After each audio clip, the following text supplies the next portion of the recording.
Thanks for coming. Let's talk about React Native. I'll preface this talk by saying that I hate vendor lock-in with a passion. In fact, I have this JavaScript library I have that, especially for MVPs that I'm building, where I can use S3 as a document store backend, and I can easily switch that out with Google Cloud Storage or even SQLite.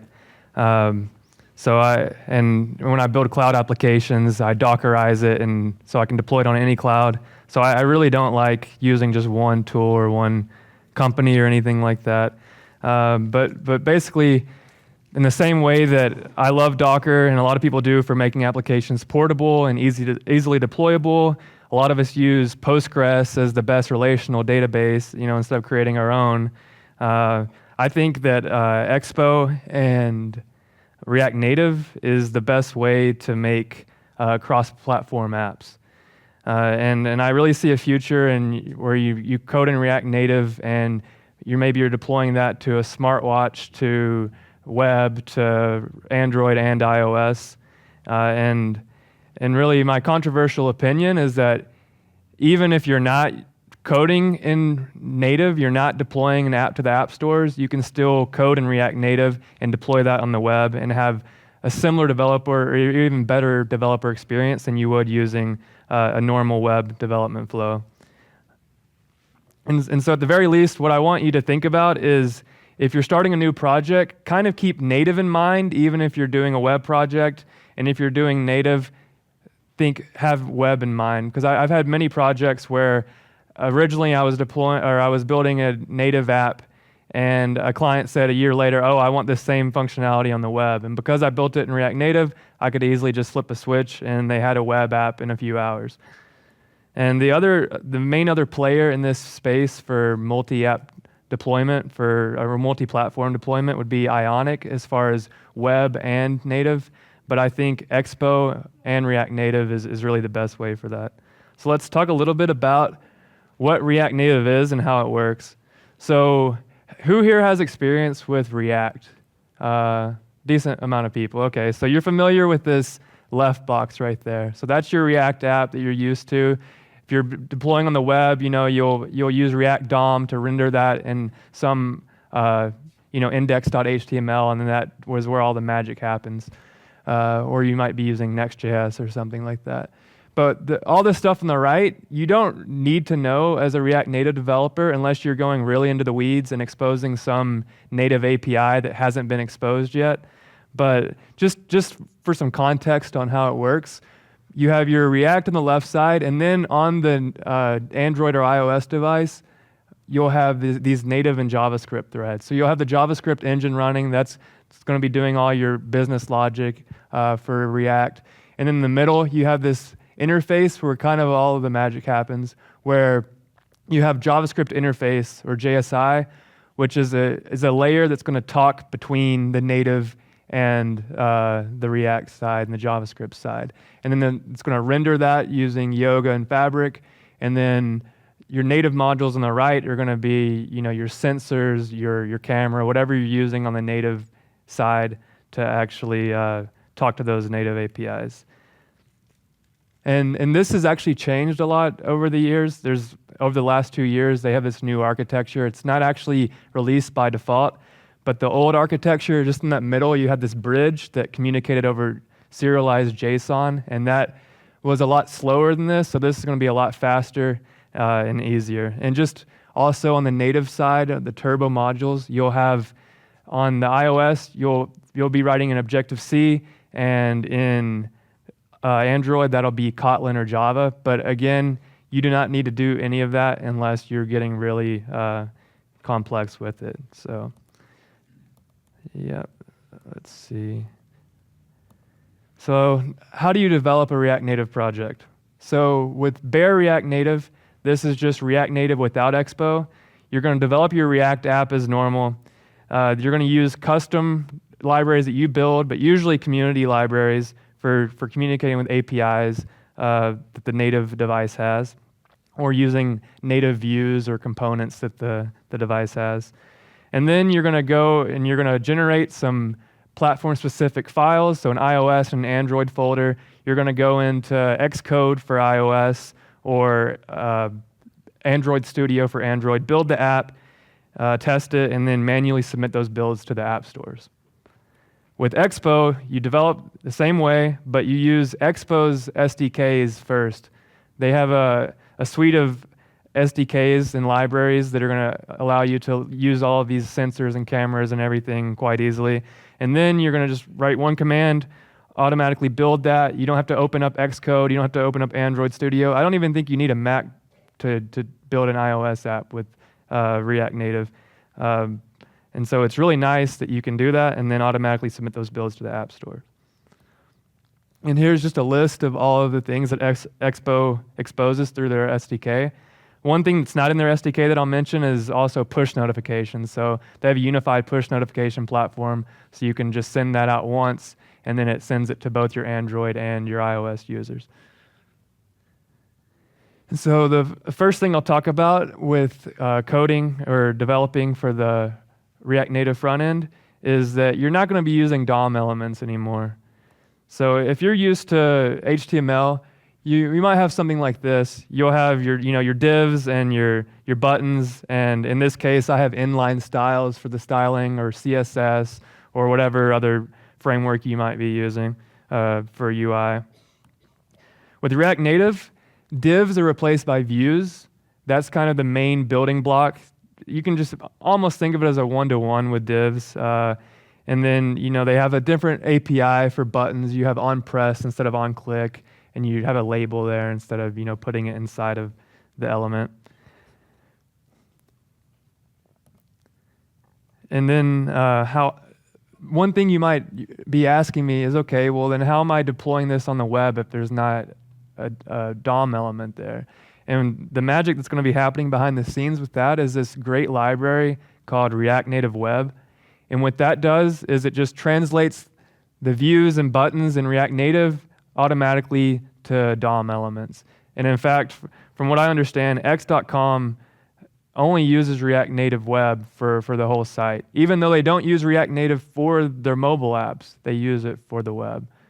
So it's kind of interesting that you can kind of switch that paradigm, go from React to React Native, and then back to React DOM. It's a little confusing at first, but once you kind of think about it in a different way, it makes sense. And then what I usually will have is just something like this, just a bit cleaner. I like style props, like Chakra UI you might be familiar with. But if you use Tailwind, or if you really like CSS, you can still use styled components to have that same experience in React Native. And so that's just, this is how I would create my own UI library. In this case, I'm using Shopify's Restyle for their base level because they have those style props. And then I just, this is a V stack, so it's just using Flexbox to create a vertical stack. And so if you're coding React Native and you want to have different functionality based on the platform you're using, in this case, I'm going to say welcome web user instead of and welcome native user when they're not using web. So for that, you just import platform from React Native, and you can use platform.os, and it gives you access to that. But what happens when you're using something a little more specific, like a library that only has native functionality? So in this case, I'm using this native clipboard library, and it doesn't have any web APIs exposed, so it only works on native. So that's going to be a problem if you're trying to develop on web or deploy this on web, because it's not going to have those the same API. So in that case, what you do is you use platform-specific extensions. And so that'll just be clipboard.web.ts. And then you can have in this case, I'm using Navigator, which is a web API, to get access to that clipboard. And so you can do that same functionality. And so let's say you have your iOS, Android, web, and then you're trying to import that with TypeScript. Because you don't have the clipboard.ts, TypeScript is not going to like that. Although the bundler with React Native will switch out those files depending on which platform you're building for, TypeScript isn't as smart as that. So in order to get around that, you'll either have just a base clipboard.ts, and this will be your base implementation, and then your .web.ts will be overridden when you're using web. But what I like to do is use TypeScript declaration files, and so I'll export a interface from that and import that to my platform-specific extensions, and that just allows me to make sure I have type safety when I'm developing. Now let's talk about routing. So with any web or mobile application, how your users get from one page to another is really important. And there's really two paradigms here that are popular. There's file-based, which is really popular now in web with Next.js, and there's component-based. So with component-based, you define all your routes that your users can go to in the code, and file-based, you just have that in your directory structure. These are basically doing the same thing, but you do have to choose which router you want to use. And so I really see there being two options right now with React Native that have first-class web and native support. React Router is what I use because it's the most established. Expo is really pushing their Expo router right now, and I do think it's great, and as it matures, I'll probably switch to it because file-based is kind of where things are going. But you can also use whatever other router. React Navigation is kind of the original router for React Native, and then you could do some hybrid where you're using something like TanStack Query, which has a talk in the other room right now, or TanStack Router, sorry, on the web, and then a native router on the back end, but that's pretty complex to do. So I would recommend either Expo Router or React Router. And so again, here's just what my React Router looks like.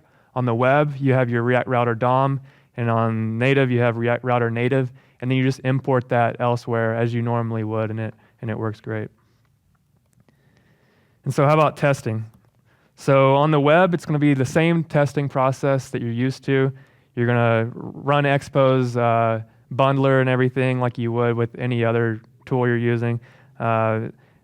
Basically, it's a very similar process. And I like starting with web, even when I'm developing on native, because most of the business logic and UI is going to be the same.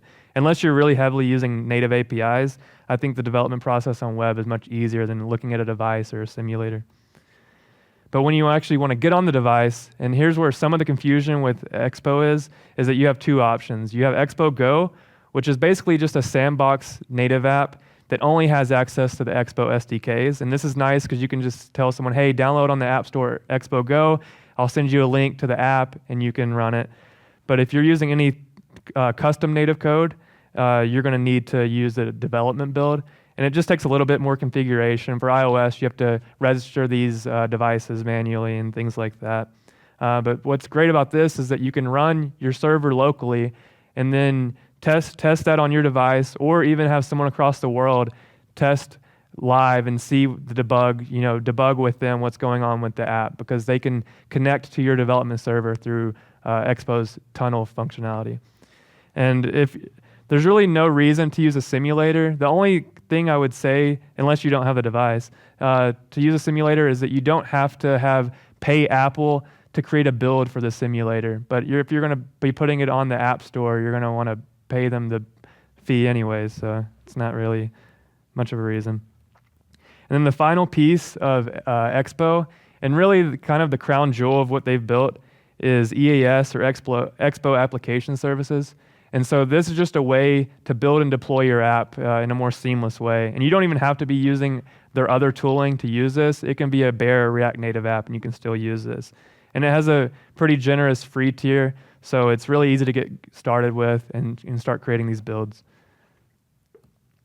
So the main thing or the first thing you're going to be doing once you have your app ready to build, and this is the same process you'll do for a development build as well, is you'll just do EAS build. It'll ask you what platform you want to build it for, and then by default, it builds it in their cloud, and it's ready for you to be used or share with other people. And you can also build it locally, which is great for debugging the build, or if you have a CI pipeline that you want to automatically run, you can do that as well. After you've built the app, you then need to submit it to the app stores. And so you just use EAS submit, and assuming you've already configured it on either the Google Play console or App Store Connect, it'll automatically upload that, and it'll be ready to use there. And then the final feature that's really awesome with EAS is you can send over-the-air live updates for your builds, assuming you don't have any changes in the native code that's being used. So as long as it's not a major, Expo SDK version, or you're not, say you weren't using the camera before and now you want to add that functionality, as long as you're not doing something like that and it's just that React layer that's changing, you can send over-the-air updates. And what's that's great for is for testing. Say you want to push, you have your testers, and you might have a GitHub action that automatically uses EAS update to push that to your test group, and then they can open up their development app and see that. But also you can do this in production. So if you have an app on the App Store, as long as there hasn't been major changes, again, only the React layer, you can send that update, and when your users open the app, it'll automatically be updated. And of course, that's great because now you don't have to version a new app on the App Store, go through the approval process and all of that. It's just automatically available. So for hot fixes or even major functionality, it's pretty great. And that's basically it. I didn't go over too much of the custom code side because, like I said, I don't think I've hardly, except for the early days of React Native, really had to code in Objective-C or Kotlin, to build these native modules. The community is really great. Expo's SDK is great, and I'm really excited where React Native is going, and it's just really the best platform, in my opinion, for coding a React app once and then easily porting it over to the web or native. And one thing I didn't mention was that React or Expo and React Native can really work with your existing web framework really well. So Next.js works seamlessly for the most part with Expo, and all your existing UI libraries, anything you're used to on that web flow, for the most part will work. It's just that one switch of going from DOM elements to the React Native elements, and then having React Native Web in the background, switching that up. But for the most part, you can do anything you can do with web on React Native. So thank you.